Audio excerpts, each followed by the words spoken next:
Rajneesh versus Neha या जजमेंटमध्ये supreme कोर्टाने permanent ॲलिमनी करिता कोणते डायरेक्शन्स दिलेले आहेत? मेंटेनन्सची अमाऊंट डिसाईड करण्यासाठी कोणते महत्त्वाचे निकष सुप्रीम कोर्टाने सांगितलेले आहेत? माहिती करून घेऊया रजनीश वर्सेस नेहा पार्ट 5 मध्ये.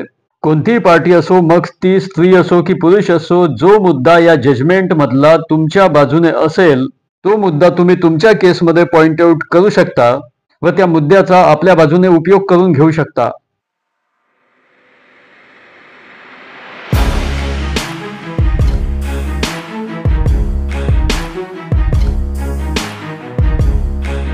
नमस्कार, मी advocate Rakesh Sontakke justice for all मध्ये तुम्हा सर्वांचं स्वागत आहे. तर सुप्रीम कोर्टाने रजनीश वर्सेस नेहा या जजमेंटमध्ये परमनंट ॲलिमनीवरती अत्यंत महत्त्वाचे डायरेक्शन्स दिलेले आहेत. प्रत्येकाने या डायरेक्शनचा उपयोग आपल्या मेंटेनन्सच्या केसमध्ये करायलाच पाहिजे. त्यामध्ये नंबर 1 आहे परमनंट ॲलिमनी फिक्स करण्यासाठी दोन्हीही पक्षकार संबंधित कोर्टापुढे उत्पन्न, खर्च, राहणीमानाचा दर्जा इत्यादी संबंधी तोंडी व कागदोपत्री पुरावा देतील. म्हणजे केवळ त्या ॲप्लिकेशनमध्ये लिहिणंच पुरेसे नसेल तर त्यासाठी तुम्हाला डॉक्युमेंट सुद्धा जोडावे लागतील. तुमचं जे प्लीडिंग असतं ॲप्लिकेशनमध्ये त्या प्लीडिंगला अनुसरून ते डॉक्युमेंट सुद्धा तुम्ही जोडायला पाहिजे. जर ते डॉक्युमेंट तुम्ही जोडले तरच त्याला महत्त्व येतं. आज समाजामध्ये कित्येक विवाह एका विशिष्ट कालावधीपर्यंत सुद्धा टिकत नाहीत. अशा परिस्थितीमध्ये ॲप्लिकंटच्या उर्वरित आयुष्यासाठी मेंटेनन्स अलाउ करणं, परमनंट ॲलिमनी अलाउ करणं, अशा स्वरूपाचे डायरेक्शन्स देणं कोर्टाने अयोग्य होऊ शकतं. तेव्हा कायमस्वरूपी मेंटेनन्स निश्चित करण्याकरिता विवाहाचा कालावधी सुद्धा तितकाच महत्त्वाचा आहे. हे डायरेक्शन्स नंबर 2 होते. नंबर 3, जेथे मुलांची कस्टडी पत्नीकडे असते तेव्हा कायमस्वरूपी मेंटेनन्स ठरवण्याच्या वेळी त्या मुलांच्या लग्नाच्या खर्चाची तरतूद करणे सुद्धा महत्त्वाचे असेल. तो खर्च ठरवताना कुटुंबाचे रीतिरिवाज आणि हजबंडची फायनान्शियल कॅपॅसिटी सुद्धा विचारात घेणे महत्त्वाचे आहे. नंबर 4, एखाद्या जोडीदाराने किंवा आजी आजोबांनी मुलांकरिता ट्रस्ट फंड किंवा कुठे काही इन्व्हेस्टमेंट केली असेल तर ते सुद्धा मुलांच्या सपोर्ट करिता विचारात घेण्यात येईल. यानंतर सुप्रीम कोर्टाने मेंटेनन्सचे प्रमाण निश्चित करण्याकरिता काही महत्त्वाचे निकष सांगितलेले आहेत. ते निकष अत्यंत महत्त्वाचे आहेत. ज्यांच्या मेंटेनन्सच्या केसेस कोर्टामध्ये सुरू असतील त्यांच्याकरिता हे अत्यंत महत्त्वाचे निकष सुप्रीम कोर्टाने दिलेले आहेत. त्यामध्ये सुप्रीम कोर्टाने म्हटलंय की इंटरिम मेंटेनन्स किंवा परमनंट ॲलिमनीचा उद्देश वैवाहिक संबंध अयशस्वी झाल्यामुळे डिपेंड असलेल्या जोडीदाराची दयनीय अवस्था होऊ नये असा आहे आणि दुसऱ्या जोडीदाराला त्यामुळे पनिशमेंट झाल्यासारखे सुद्धा वाटू नये. मेंटेनन्सचे प्रमाण डिसाईड करण्यासाठी असा कोणताही स्ट्रेट जॅकेट फॉर्म्युला नाही. त्यामुळे त्यामध्ये पार्टींचे स्टेटस, पत्नीच्या आवश्यक त्या गरजा आणि डिपेंड असलेली मुलं, कोर्ट यामध्ये तुलनात्मक चिकित्सा करेल की अर्जदार एज्युकेटेड आणि प्रोफेशनली क्वालिफाईड आहे का, अर्जदाराला कोणता स्वतंत्र उत्पन्नाचा स्रोत आहे का, तिला मिळणाऱ्या उत्पन्नातून ती स्वतःला मेंटेन करू शकत आहे का, ज्याप्रमाणे ती तिच्या नवऱ्याकडे राहत होती तसेच राहणीमानाचे जीवन ती जगत आहे का, अर्जदार लग्नापूर्वी जॉब किंवा कोणता व्यवसाय करत होती का, ती वैवाहिक जीवन जगताना म्हणजे नवऱ्यासोबत असताना ती कोणता जॉब करत होती का, कोणता व्यवसाय करत होती का, कुटुंबाचे पालनपोषण करण्याकरिता पत्नीने तिच्या व्यावसायिक संधीचा त्याग केलेला आहे का, कुटुंबातील मुलांची आणि घरातील मोठ्या सदस्यांची देखभाल करण्याकरिता तिने जॉब किंवा व्यवसाय सोडला का. जी पत्नी काम करत नाही तिला तिच्या केसचा योग्य तो खर्च देण्यासाठी कोर्ट तुलनात्मक विचार करेल.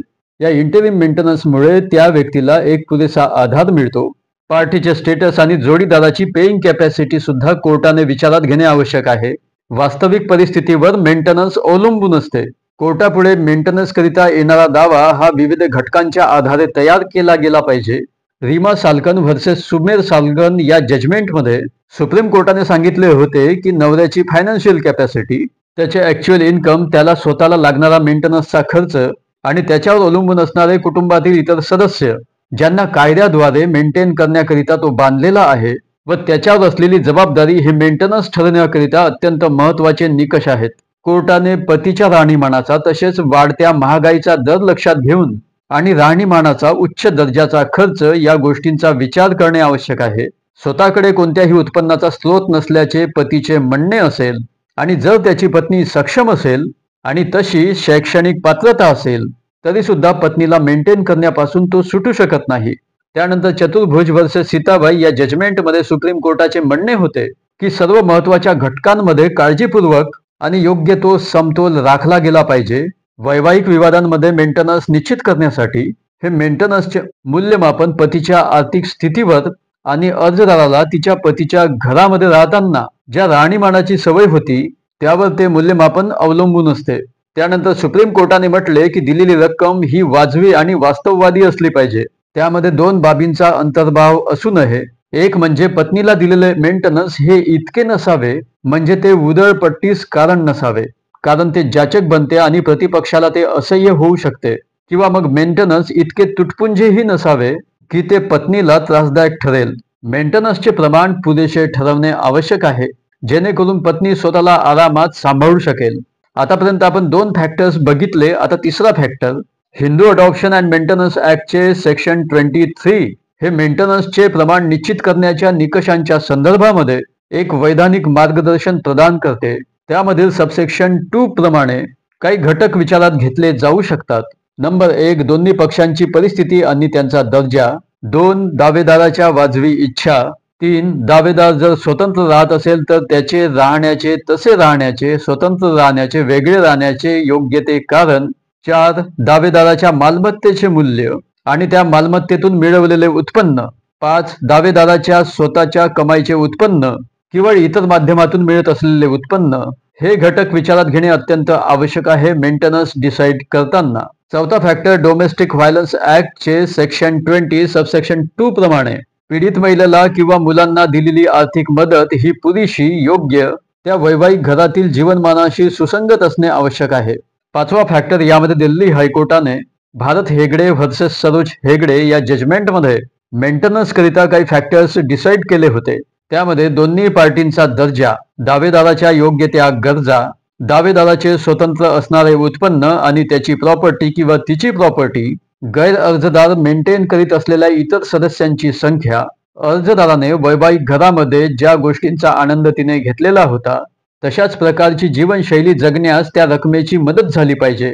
गैर अर्जदारावर इतर असलेली कोणतीही जबाबदारी, अर्जदाराकरिता अन्न, वस्त्र, निवारा, शिक्षण आणि औषधोपचाराचा खर्च याची तरतूद, गैर अर्जदाराची पेईंग कॅपॅसिटी, गैर अर्जदाराच्या उत्पन्नाचा स्रोत स्पष्ट नसताना तेव्हा काही अंदाज सुद्धा कोर्ट लावू शकतं. गैर अर्जदाराने केसचा खर्च चुकवणे. सेक्शन 125 CRPC मध्ये जर मेंटेनन्स मिळत असेल तर सेक्शन 24 हिंदू मॅरेज ऍक्ट मध्ये ती रक्कम ऍडजस्ट करता येते. हे सर्व मुद्दे भारत हेगडेच्या जजमेंटमध्ये दिल्ली हायकोर्टाने ठरवलेले होते. याचबरोबर तुमची मेंटेनन्सची केस ज्या कोर्टामध्ये सुरू असेल ते कोर्ट सुद्धा एक वेगळे फॅक्टर्स डिसाईड करू शकते.